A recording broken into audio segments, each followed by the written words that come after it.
Poursuit avec un autre festival, un festival international d'art numérique, celui de Metz, Constellation. Aujourd'hui, la ville a dévoilé un nouveau parcours, le parcours vitrail, qui valorise les vitraux remarquables présents dans les édifices religieux.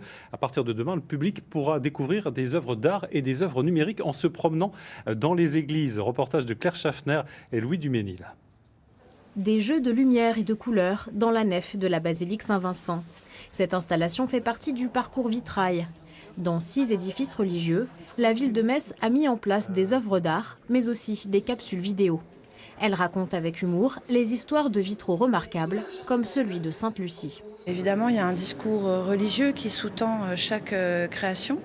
Mais l'idée, c'était de s'en départir un petit peu et d'être plus à même d'être dans une appréciation, on va dire, esthétique, artistique, et d'avoir un peu les codes ou les clés de lecture de ce que peut être justement la mise en scène religieuse. Dans la cathédrale, les œuvres sont numériques. Les promeneurs doivent se munir de smartphones ou de tablettes pour voir apparaître des sculptures imaginaires, des morphoses. Et toujours dans cette dialectique du mouvement de la lumière autour de la cathédrale, quand le spectateur clique sur la morphose, il y a un cycle jour-nuit qui se passe autour d'elle. À l'origine de ce parcours, le festival d'art numérique Constellation et les 800 ans de la cathédrale. Pour l'occasion, la ville a décidé de mettre en avant son patrimoine verrier.